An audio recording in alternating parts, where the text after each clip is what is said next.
Go back to where you came from. I know I've heard that a few times myself, in both Britain and the US. So, whatever a certain political representative around the world is saying is not very surprising at the very least. But it does give me a sense of feeling that I can no longer be welcome anywhere.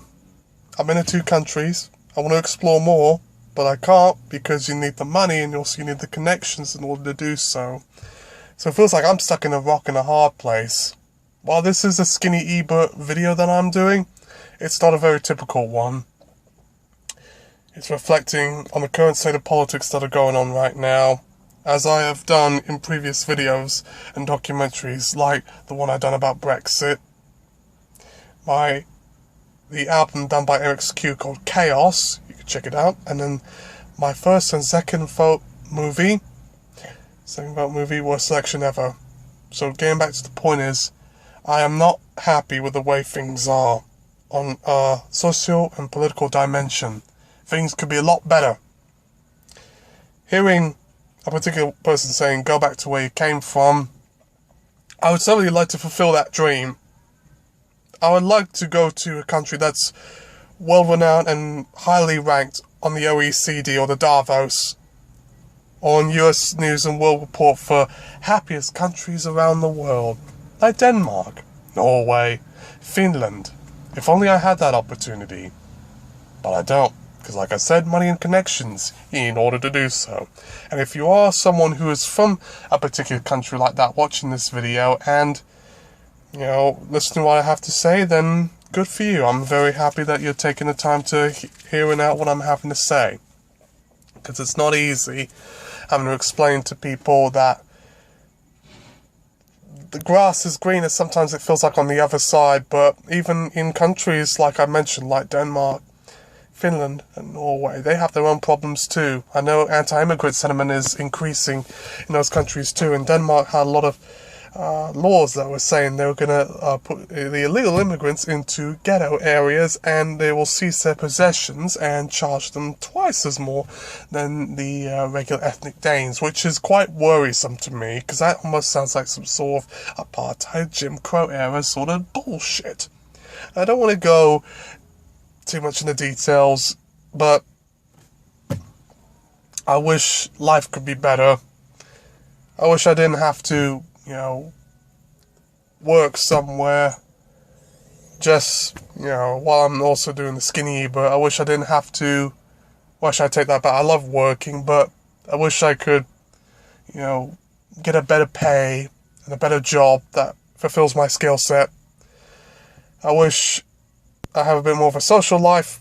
I wish I had a bit more of a way to visit all the film festivals that I, talk about, Sundance and Toronto, Cannes and Berlin, but I can't. I guess money and connections are really the big things as well, and all this fear of immigrants and stuff is really getting on my nerves. It's always like, for some reason, there has to be one apple that has to ruin it for the rest of us. And now you see almost every country fulfill this example. I don't want to feel like I'm a loser to anyone. Everyone hates Americans. And I've been in the US for some time. But all I hear from people, because I was bullied back in school, because they said, oh, because of George Bush, right? And you're all fat. You all Republicans, you can't get free health care in the United States. Well, it's not my fault.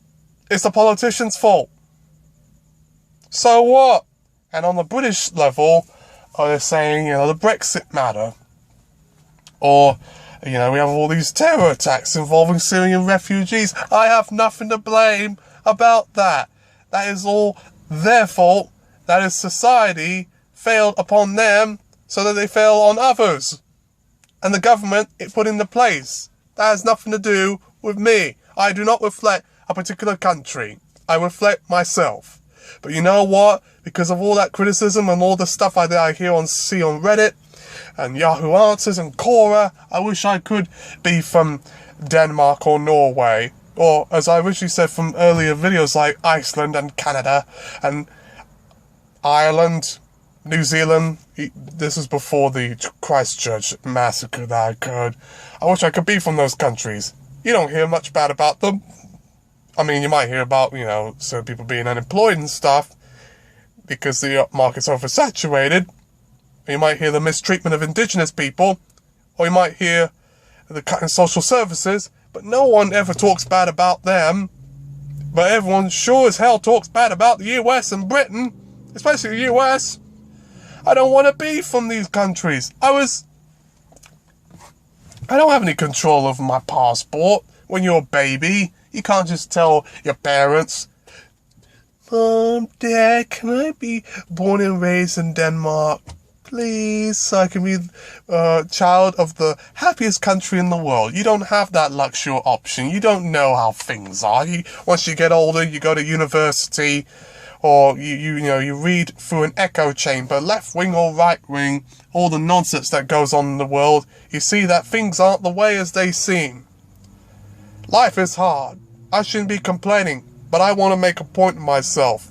I don't want to be your political target. I don't want to be part of this whole mess. I don't want to see unemployment, poverty, crime, racism, sexism,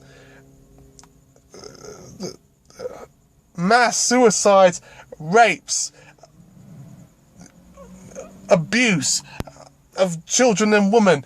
I don't want to see any of these things. And that's why I keep saying, even though that country's not perfect, they certainly handle it a lot better than anyone else could. Now, if I was speaking as someone who was like a Syrian refugee, which I'm not, or someone who was raised, in the slums of India, then I have legitimate reason. Because I was raised in a third world country. But I've not. I've been raised in fairly developed countries with high stakes economies. But they have a lot of problems of their own that they can't deal with on their lonesome. And I wish I could deal with them. But you also need the money and connections in order to get into office, in order to get the legislation in place. And there's people behind the doors, in control, as shadow puppets, controlling the government. And it's not whites, it's not Jews, it's not Arabs or Chinese or blacks or the LGBT. It's anyone really. People who just don't care about you. And I'm not Stephen Crowder or Katie Hopkins. I'm not even Michael Moore, Bernie Sanders or Jeremy Corbyn. I am Skinny Ebert, and I want to make an important message. I want to be respected, just like any of you want to be. I want you to feel a happy lifestyle, even if it means going elsewhere, because sometimes what you can find in your home country, your homeland, isn't always enough to suffice.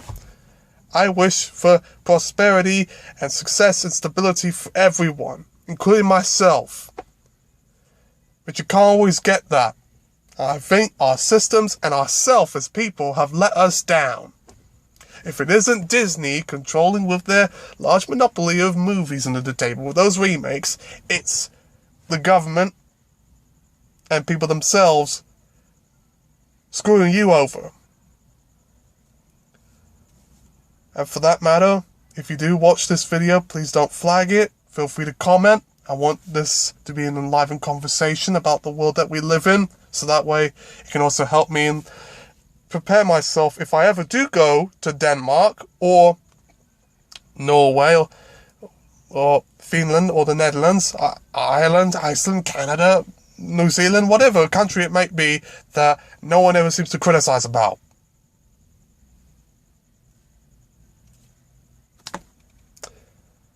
And for that matter, I hope you have a great day. I will see you for the Once Upon a Time in Hollywood film review, as well as for Good Boys, and a few other films that might be coming out. And I also saw Checker Ninja, which was a film from Denmark that I thought was pretty damn good. So, to some extent, that was kind of the inspiration for this film review, but on the grand scheme of things, it was mostly a political matter. So, thank you for watching, and I hope to see every one of you soon. And this is Skinny Ebert signing off. Until next time, keep on watching.